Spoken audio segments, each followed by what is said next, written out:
As you may know, I have been treating eating disorders for quite some time. I was founder of Dartmouth College's Eating Disorder Prevention and Treatment Program in the US. And now I use telehealth to treat all ages, all genders, and on top of eating disorders, obesity and weight loss. So diets do work. In fact, any diet works in the short term. What's short term? 9 to 12 months max. The joke I tell my patients is, I've never met anyone that diets work for, though that kind of makes sense. They would have no need to see me. But we actually don't think diets work. One of the interesting factors is that when we lose weight, our bodies become smaller and we need less calories to move through the world. And we also become more efficient if our calories are restricted. I'll talk more about this. This is really important. And the other problem is, to keep weight loss going, you have to continue to reduce calories. After 6 months of abstinence from binging, one can begin weight loss enhanced, which means the first 6 months, for some patients it's longer, for some patients it's lower, shorter, we work on stopping binge eating. Full disclosure, I say, you are going to lose, working with me, it's guaranteed, but it's 5 kilos a year. And then I say, you know, I'll never be rich and famous, promising 5 kilos a year, correct? And they nod, yes. And they say something, if you were rich and famous, we probably wouldn't be able to work with you. And so this works. We're basically talking and promoting again and again, 3 meals a day, 3 meals a day. We'll talk about snacks, ideally 0 snacks, but maybe up to 3. Snacks that are high protein are usually easier to manage. I'll talk more about that.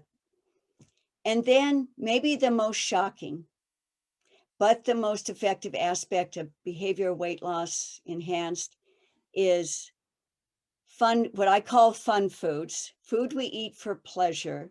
My famous, I'm proud to say, rule of threes plan, used all over the world now, I'm very proud of. Thanks a lot to my Russian friends spreading the word and having me speak about this. Again, I have all sorts of fancy degrees, but my grandmother and probably first graders, little 5 and 6 year olds, just a little bit of guidance would come up with this very same plan. And I'm lazy. I use the same plan to treat all my patients, whether they have a classic eating disorder and for behavioral weight loss. And here's another really important point. The diet that leads to the weight loss is the diet that is necessary and required to maintain that weight loss. You know, and this is interesting. This is also true in treating anorexia. You're on a weight gain program to regain your weight, and patients say, well, what should I eat? This is the anorexic patient, to maintain my weight gain. It's the same diet that got you to your weight gain. And this is true for people losing weight. It's the same diet, so it has to be livable. Emotional eating is how good girls act out. Doesn't get us in trouble with the law. That's good. Won't affect your driving. But if you want to manage your weight, we have to deal with that. Are they eating too much? Their body has to tell me that. I've had patients say over telehealth, can't you tell by looking at me?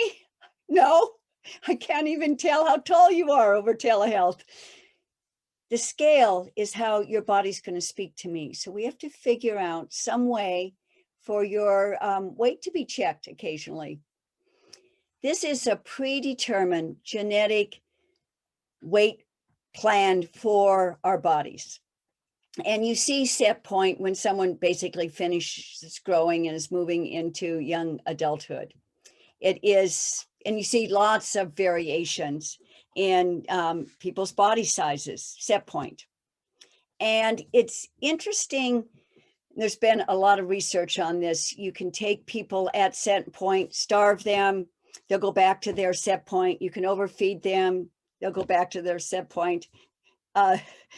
the first scientist that really put this all together, he and his dog were starved and overfed, and they kept going back to set point. It's really interesting.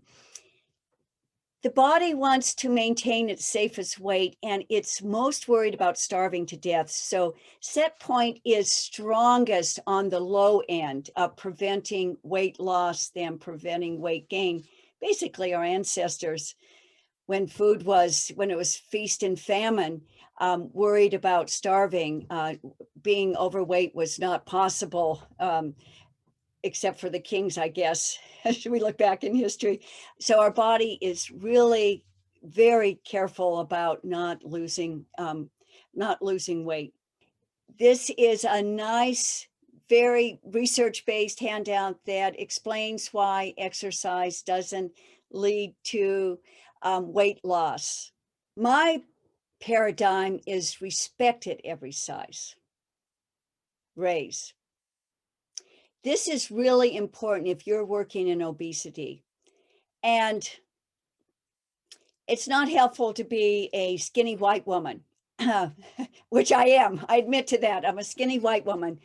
And though I do share with my patients that I have suffered from binge eating and was much heavier, and I follow the rule of 3 plans, and but I come from a very thin family. Here's really my summary slide of what it is. Respect at every size, using CBT to deal with binge eating, and DBT. You have a lecture on that today if you haven't already had it, for dealing with emotional eating.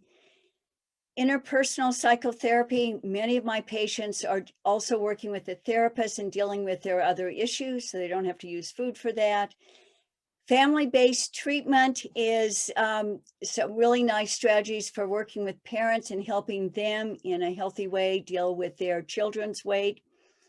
And again, then my behavior weight loss enhance slow, maintainable weight loss.